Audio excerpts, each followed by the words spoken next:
आमोदनी हिंदी साहित्य में आप सभी का एक बार फिर से स्वागत है। अपनी आज की इस नेट जेआरएफ हिंदी साहित्य की कक्षा में हम आपसे चर्चा करने जा रहे हैं नेट पाठ्यक्रम में दी हुई एक अन्य कहानी, जिसके रचयिता है कमलेश्वर और कहानी है राजा निर्बंसिया। देखिए कहानी क्या है। निसंतान दंपति की एक कथा है। एक ऐसे दंपति की कथा है जिसके कोई संतान नहीं होती। निर्बंसिया का जो अर्थ है वह यही है कि वंश न चलाने वाला। तो कहानी शुरू होती है। इस कहानी में क्या विशेषता है, देखिए अभी तक हिंदी की जो कहानी थी एक ही कहानी सब चल रही थी, किंतु इस कहानी की विशेषता है कि इसमें क्या है, दो कथा एक साथ चलती है।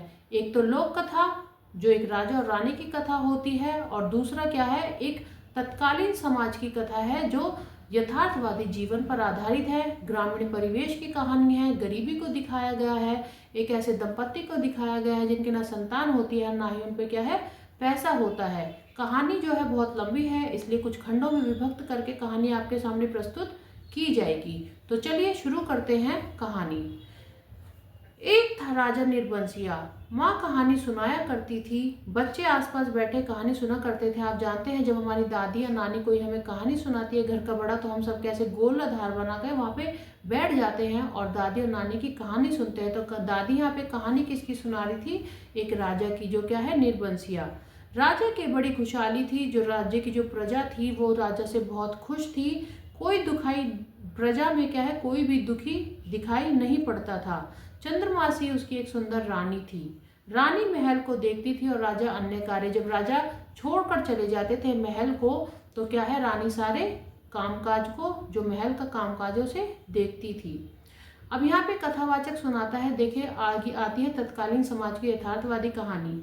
मेरे सामने ख्यालों का राजा था जगपति। हम दोनों ने एक साथ मैट्रिक की पढ़ाई लिखाई की।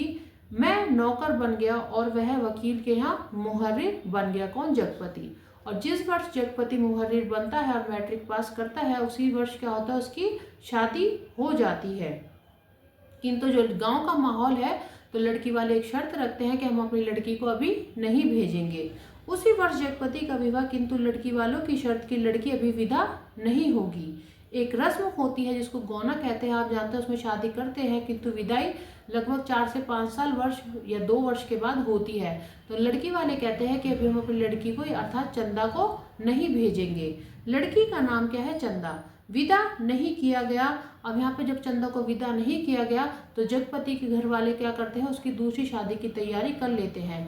किंतु जैसे ही साल बीतता है, लड़की वाले जो है जगपति के परिवार से आकर क्या है माफी मांग लेते हैं और चंदा क्या है अपने ससुराल आ जाती है।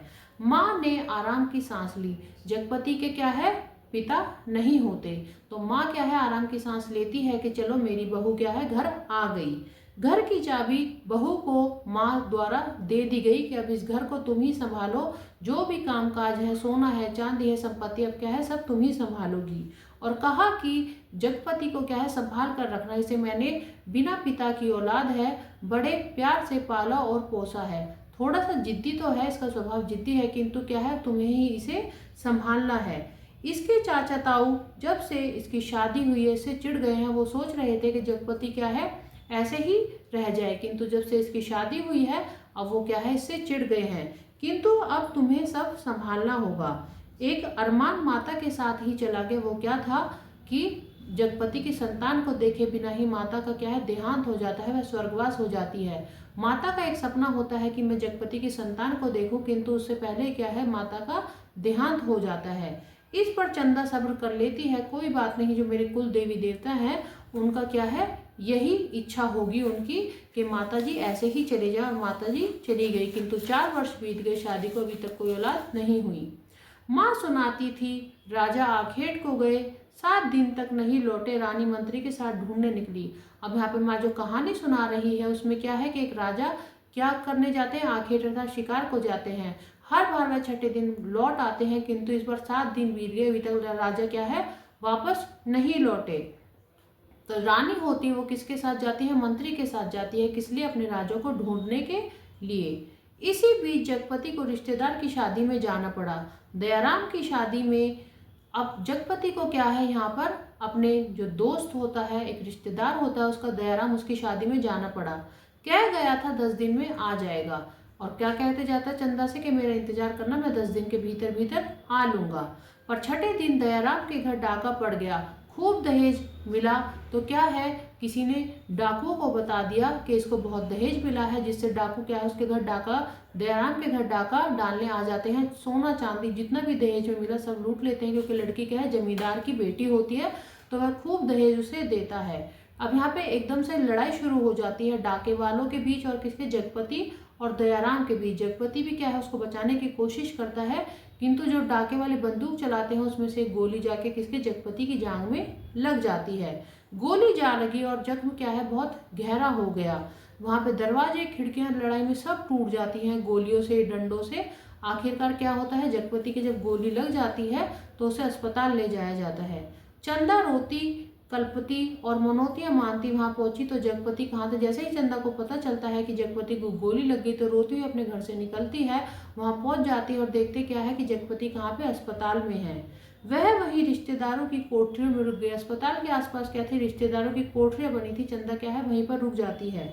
रिश्तेदार आते जाते रहते थे। शुरू शुरू में तो रिश्तेदारों का ताना बुना लगा रहता था आने जाने का, किंतु जैसे जैसे धीरे धीरे समय बीता सबने आना जाना छोड़ दिया, क्योंकि जख्म गहरा था उसे भरने में समय लग रहा था, तो रिश्तेदारों ने भी अब आना जाना छोड़ दिया। कस्बे का अस्पताल था, कंपाउंडर देखभाल करता, डॉक्टर साहब कभी कभार आते, वही डॉक्टर बनकर कुर्सी पर बैठा रहता। यहाँ पे डॉक्टर क्या है, आप जानते हैं ग्रामीण माहौल है, असुविधाएं वहाँ पे बहुत होती हैं, सुविधा नाम की चीज़ नहीं होती, और जो थोड़ी बहुत होती भी हैं तो उनको डॉक्टर वगैरह या कोई भी इंजीनियर वगैरह भी क्या है अनदेखा कर देते हैं। तो डॉक्टर आता नहीं है, तो कस्बे का अस्पताल है तो कंपाउंडर ही क्या है यहाँ पे देखभाल करता है, वही डॉक्टर बनकर डॉक्टर की कुर्सी पर बैठा रहता है। बचन सिंह नाम है, कंपाउंडर का नाम क्या होता है, बचन सिंह। जगपति की पट्टी बदलने लगा, वह पट्टी को लापरवाही से खोलने लगा। चंदा कुर्सी के पास सांस रोके खड़ी थी, जगपति डर से करहा रहा था। अब यहाँ पे क्या है, बच्चन सिंह आता है, लापरवाही से क्या है उसकी जांघ की पट्टी को जगपति की खोलने लगता है, और चंदा क्या है बिल्कुल सिहर जाती है और साथ की कुर्सी में क्या है खड़ी हो जाती है, और उसकी आंखों से टप टप टप टप क्या है आंसू गिरने लग जाते हैं, क्योंकि वह जगपति जैसे करहाता है तो उसके दर्द को वह नहीं देख पाती। अब जैसे ही वह उसकी पट्टी बदल रहा होता है तो चंदा क्या है उसके जो थाई होती है, जांग होती है, उसको साफ करती है तो उसके हाथ गंदे हो जाते हैं। यहाँ पर बचन सिंह क्या है चंदा पर आसक्त हो जाता है, उसको देखने लग जाता है। हाथ धोते समय वह चंदा की उन चूड़ियों से भरी कलाई को देख रहा था, कभी उसके पैरों को देखता, कभी उसके हाथों को देखता, और धीरे धीरे उसके क्या है शरीर के सारे अंगों को निहारने लगा।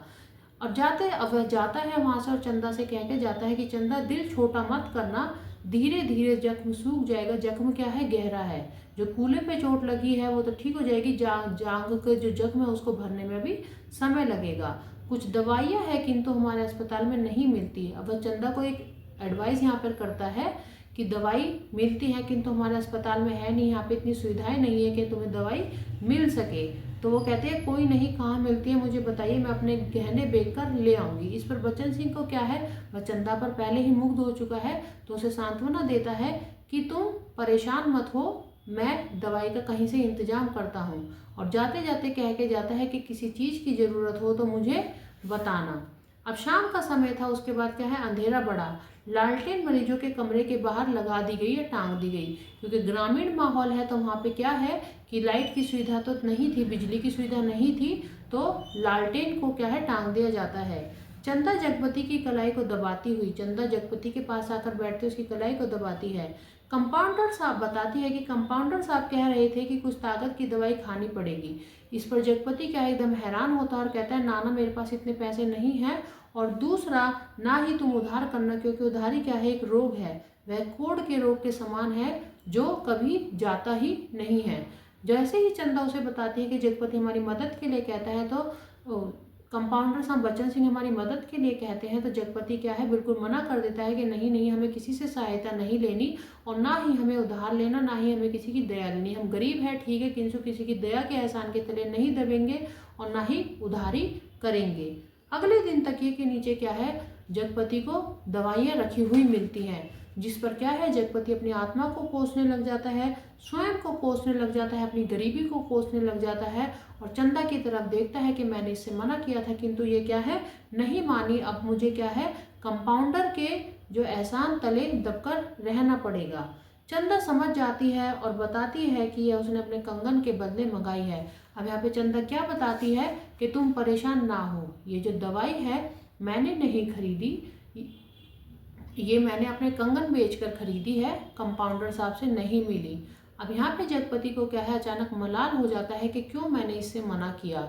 इससे तो हम कंपाउंडर की दया ही ओढ़ लेते, कम से कम हमारे जो कंगन है वह तो हमारे पास बचे रहते। हम गरीब हैं, हमारे पास वैसे ही क्या था, जो क्या है चंदा ने अपने कंगन भी बेच दिए। वह सोचता है कि इससे तो जगपति की दया की चादर ओढ़ लेता। मैंने इतना ज्ञान चंदा को क्यों दिया कि उसने जाकर क्या है कंगन ही बेच डाले। तो देखिए कहानी बहुत लंबी है, अपनी कहानी का एक भाग हमने आपके सामने प्रस्तुत किया है। कहानी क्या है, ग्रामीण जीवन पर आधारित कहानी है। दूसरी वीडियो में दूसरा भाग प्रस्तुत किया जाएगा। एक ऐसी कहानी है जिसमें गरीबी का चित्रण किया गया है। ऐसी कहानी है जिसमें जो गांव होते हैं वहाँ पे असुविधाओं का चित्रण किया गया है। मरीजों के लिए किसी प्रकार की कोई भी सुविधाएं नहीं होती। जगपति और चंदा का बारे में बताया गया है कि कैसे एक जो कपल होता है कि गरीबी से कितना परेशान वो हो जाता है। आधी कहानी अन्य वीडियो में हम आपको बताएंगे। आज के लिए इतना ही, धन्यवाद।